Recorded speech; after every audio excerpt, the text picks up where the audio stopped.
Good morning, good morning, good morning. Ooh, it's been a minute, It's not story time. But what it is I just posted last night I posted a video that this young man was talking about.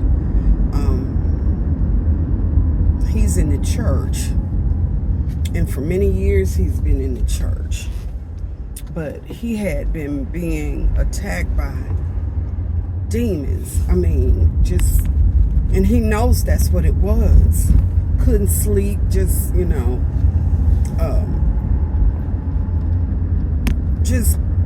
being attacked.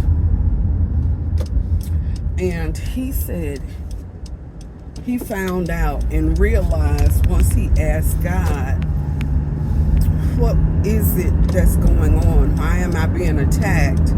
And God said, what did you do? I think he said in 94. And the young man was like, he didn't realize what God was talking about, because he had to really think, what did I do in 94? Thinking that he had done something, against somebody or something. But God said, what did you do in April of 94, is what the young man said. And he realized, I think the year was 94, but he realized that he had pledged a fraternity. And the young man said that God was letting him know that you bowed your knee to another God when you did that. I posted it on my Facebook page, and I know people don't like talking about stuff like that because they have that affiliation, they have those friendships, they have those bonds, they have made different sacrifices in order to reach that goal of being part of those fraternal orders and sororities and things of that nature. But what I do understand is this. I wanted to pledge a sorority when I was in college because I wanted the college experience. And plus there were people that I looked up to that were part of sororities. I looked up to them in a big way from childhood, right? They were always very, very, gracious to me in many ways. I used to see the paddles in the back of their cars and things of that nature. And I'm like, ooh, I'm going to do that when I grow up, when I get big. So when I got to college, one of them, she had people looking at me, but at the time I was having the college experience. Didn't have enough money to even pay for books, honestly, because of certain situations. And one of those situations is what that my grandfather, even though I was receiving a Social Security check because they had adopted me, and probably had been receiving a Social Security check since I think 11. But anyway, so but he was using it for his own personal gain. So I made it through, but by the skin of my teeth. But I can remember my sophomore year, this girl walked up to me and she asked me was I? And she called my name. And I said, yes. And she said, do you know Sarah such and such and such? I said, yes. She said, well, she told me to be looking out for you. And I'm like, and even in my sophomore year, I'm like, so this girl just gonna be watching me, And then I had already observed that particular sorority, and I didn't think I fit So then I had been also observing another sorority, and I thought that would fit me more so than the one that this particular person wanted me to be in, and not just her wanted me to be in, but I wanted to be in as well. So so I talked to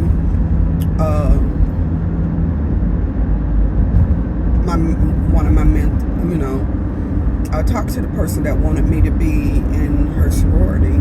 She said, yeah, I got them looking out for you. And I was telling her, I'm like, hey, well, my grades are not up for me to pledge. And she was like, well, you don't have to worry about that, I'll take care of that. And, because she was big into the sorority, probably still is very big in the sorority and everything.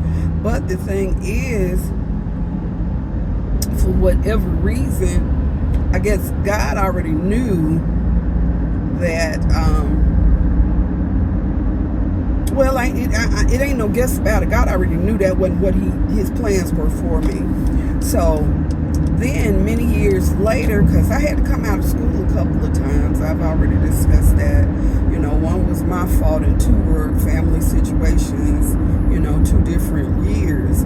So I didn't graduate on time because of different circumstances. But I did go back, and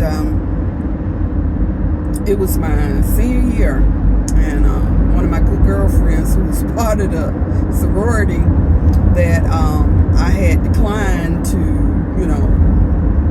I guess that's not the right word, but I had decided that no, that's not a good fit for me. She gave me a dress to go to the tea. Everything, and then when I got there, standing out and they give you the once over and that whole thing. My thought was, because I had never gone to one, and had made up my mind, well, I'm not just going to go to see what it's all about. I'm going to make sure that this is what I actually want. So when I actually went, they had us standing out against the wall for hours in heels, and, you got on a dress. You were supposed to have on a black dress, and they were harassing people that I guess they already knew they didn't want. They had observed their behaviors and all kind of stuff. So they was harassing people and talking about them and pointing and making a whole. And I'm looking. I'm like, at first I thought it was funny. I'm like, really? And I had already had a situation. I used to do hair, to make ends meet. That was my hustle in college, and I did a lot of people's hair. And I had already had a situation, which I thought it was, hey, they had said that, hey, we see that you do hair, and how about coming to the student union and doing a presentation. This actual sorority had done that to me.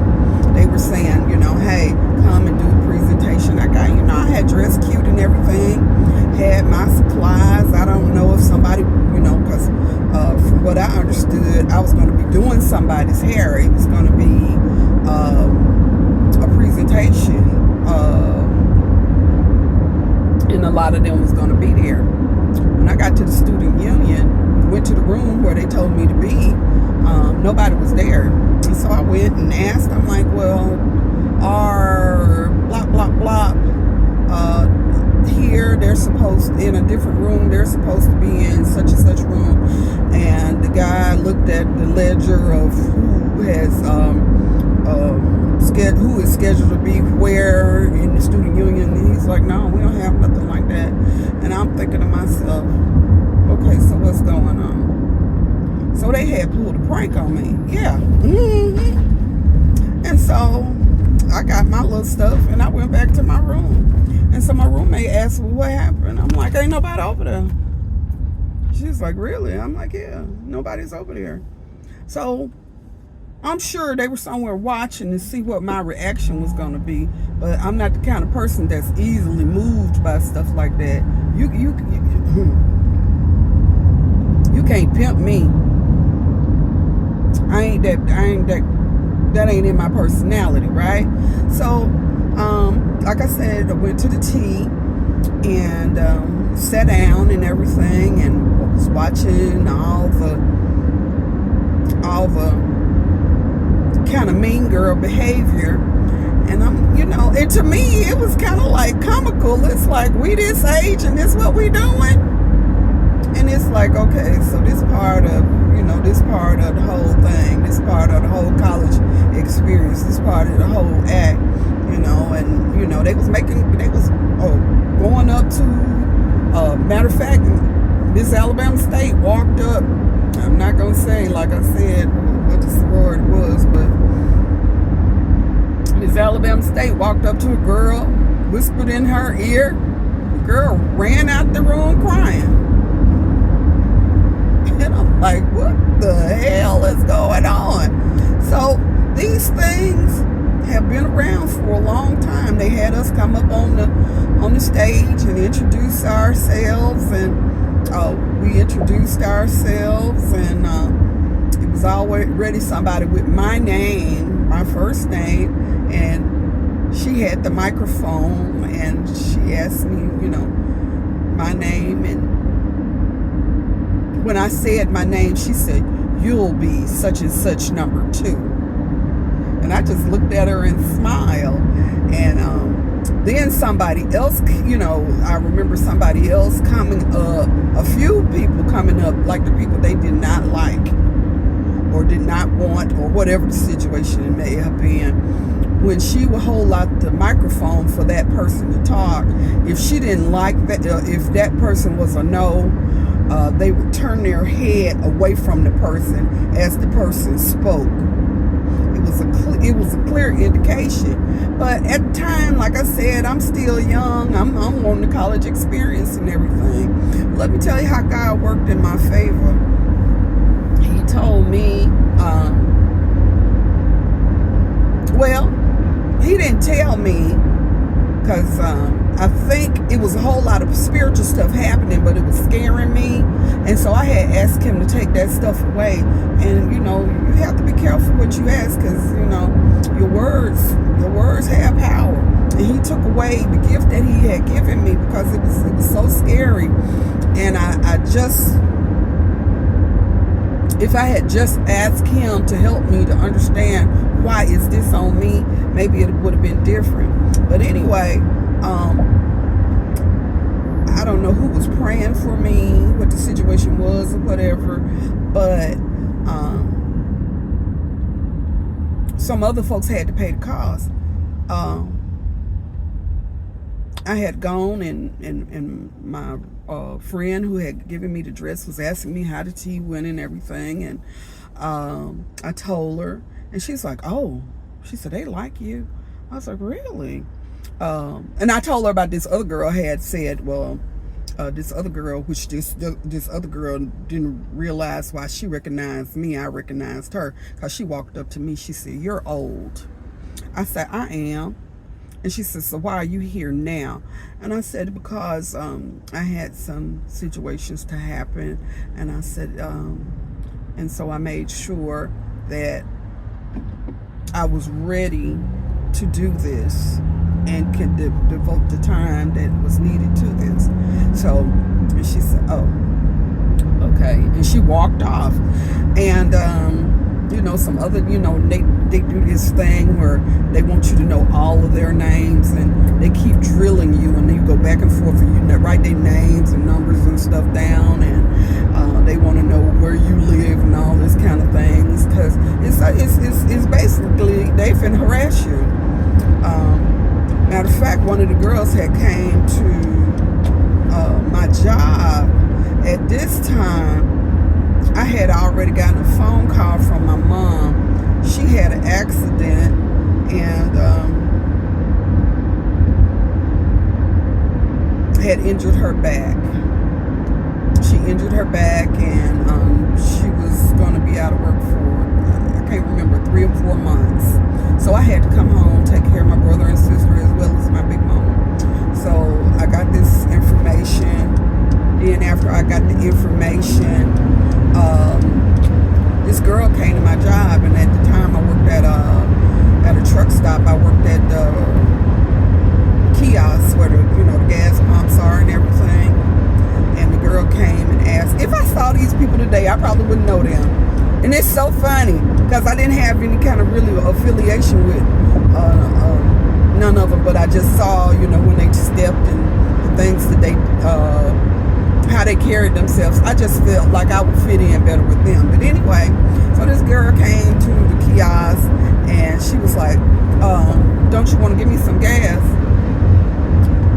And I said, I'm not going to be able to pledge. I had even gotten my package. I still have my package. I need to throw it away. It's in one of the file cabinets at my house. But she was like, no. She said, why? I said, well, I have to go home. I have to withdraw and go home.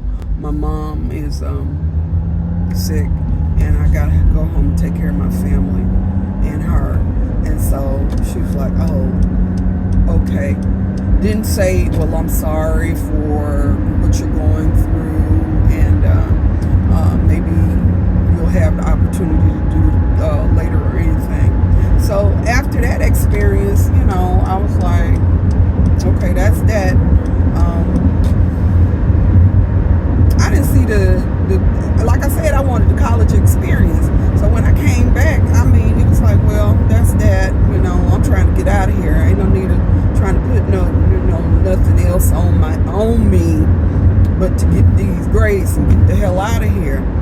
Because my grandmother was putting pressure on me, and everybody was like, when are you getting out of school? Because I had a double major, and they wanted me to. They was like, hey, get the single major and get on out of there, so you can make some money. So anyway, it's not like I didn't have that desire, but for whatever reason, God always had a situation where it's like, no, you're not finna do this. He stepped in. The guardian angels that are assigned to me or whatever, they were on their job about that. Matter of fact, I had a girlfriend, her and her husband, she was Eastern Star and he was Mason. And they were like, hey, why don't you become Eastern Star so you can, come and hang out and party, not party, but hang out with us. And they was like, but you got to feed the goat. I'm like, the goat? What goat? Is it a literal goat? And they was like, no, you got, we can't tell you, got to find out. So I started asking people that I know had high affiliation in those, because it's not like I said, I knew people. I still know people that were high in these different organizations and stuff. And so I had an aunt, and I had asked her, I'm like, hey, Aunt Willie Mae, can you help me to become an Eastern Star? And she looked, and I remember her countenance changed. And she's like, why you want to become an Eastern Star? It wasn't like she was excited or anything, but her countenance changed. It was like she was more kind of stoic about the whole situation. I said, well, and I told her, I said, well, my girlfriend and her husband are part, and they asked me, she said, I would say you need to find out for yourself about the Eastern Stars, and then you decide, what you want to do. And I'm like, okay. So getting that from her, then I went to my sister's dad, who is part of, he was high up in Macy's, and then he ended up being a Shriner. So I'm like, asking him, to help me, and he was like, he wasn't as stoic as my aunt was, but his expression changed. He said, why? And that was the thing. It's like, well, why? Why do you want to become, why do you want to be part of this? And I was like, I'm being truthful, because I don't know anything about it. It wasn't like it was glamorized or anything. All they're saying is they want me to be part of something they're part of. And to me, it was like a social savings club type situation, Because that's what it always looked like to me when I would see my uncle and his friends and stuff. That's what it always seemed like to me. You know, even though I was told that they did good things, I don't remember seeing the good things, you know. So if you don't see something, sometimes you wonder if that thing exists. So I made up my mind. I'm like, well, this ain't really nothing I want to do. This is something that somebody wants me to do. So I left that alone. And so even though I got many friends and loved ones that are part of these different situations, and I love them, being saved and sanctified is the best thing that ever happened to me. I don't know what would have happened if I had been able to go through with those things. I don't know if I would have had a relationship. I don't know if God would have brought back my gift. Not only did he bring back that gift, he gave me other gifts. He gave me other gifts, which were mind blowing to me, You know, so it's not that, you know, I'm not like the soothsayers. I don't ask God to do this particular thing or ask an entity to do these particular things. They come upon me, and then I have to ask the questions about who they, you know, these things involve. Like I don't just, you know, like what he said, the old men or young men will have visions and old men will dream dreams. I think that's the way it's said in the Bible. I have both. And not only do I have both, I actually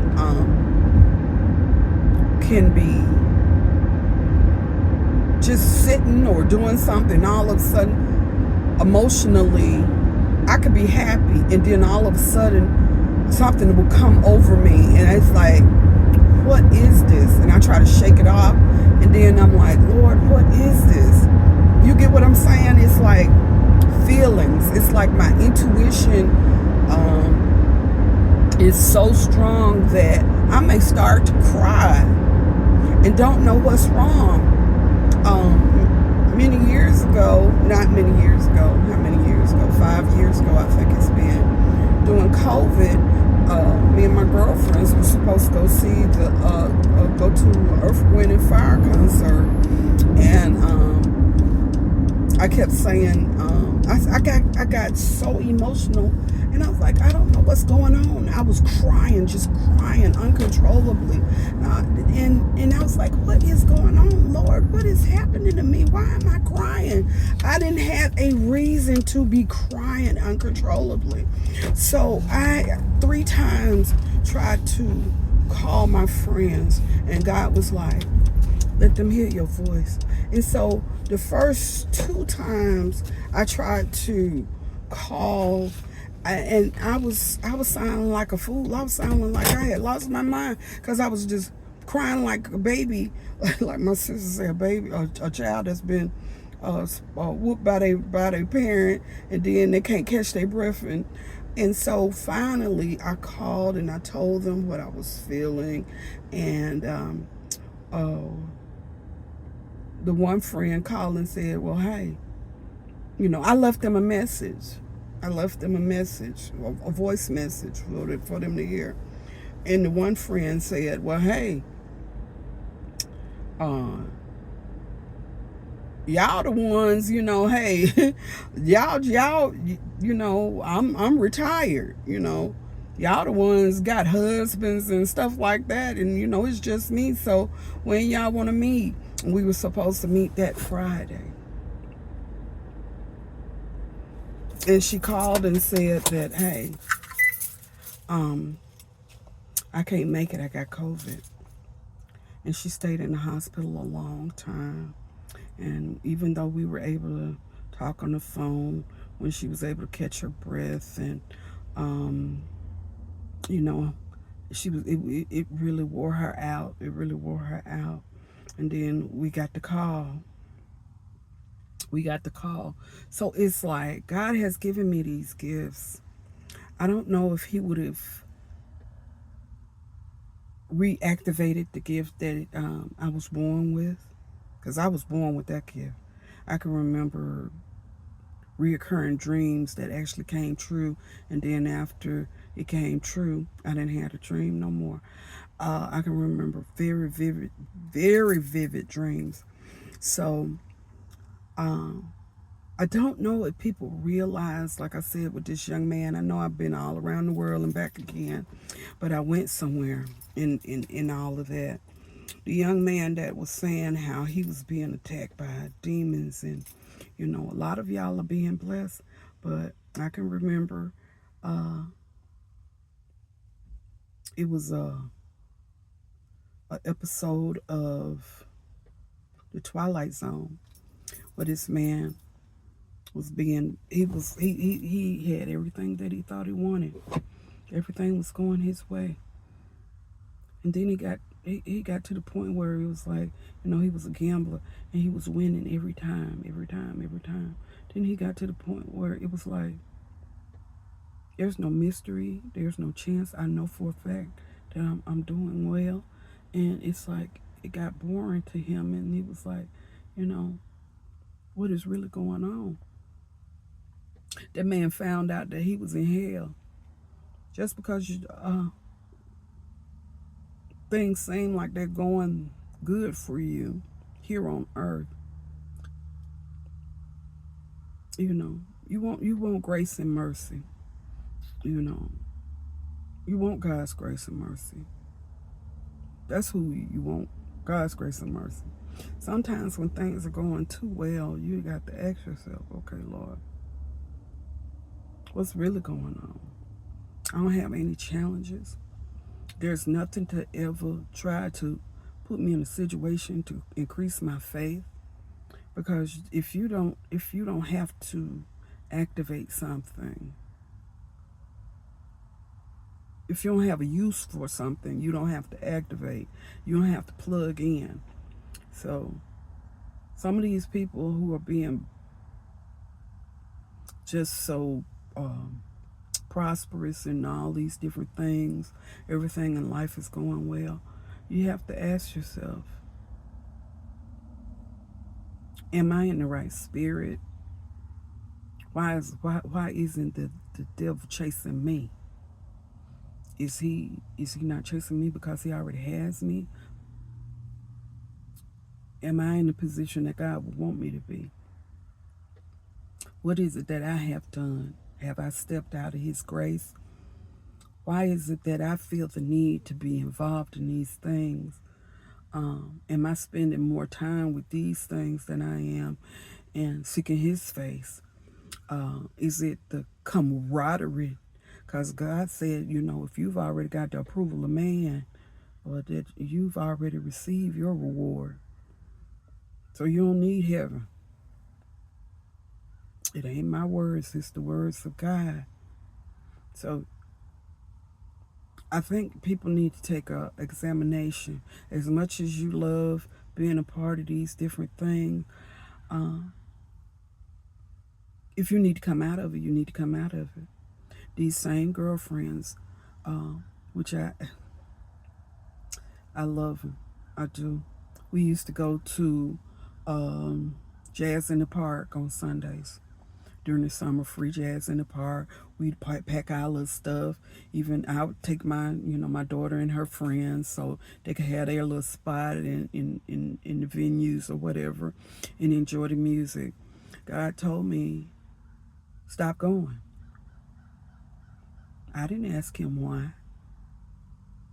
I don't think He would have had a problem if I asked Him why, but I said okay. And so I told my friends, because like I said, we had made this a routine of going to Jazz in the Park. So I told them, I said, hey, I can't go to Jazz in the Park anymore. God told me not to go. They said, why? I said, I don't know. My girlfriends was like, okay. They accepted that I was being obedient to the word of God. You got to ask yourself, am I hot or cold? Or am I lukewarm? I'm trying to stay lukewarm because he don't like that. He said you got to either be hot or cold, or he's going to spit you out of his mouth if you are lukewarm. He don't like that. He don't like that indecisive thing. Either he's going to be your God, or you're going to be a friend to the enemy. Even though you think you're serving him, it's half-hearted. It's not with your whole heart. He wants all of you. He wants all of you. So I know I've made this long, and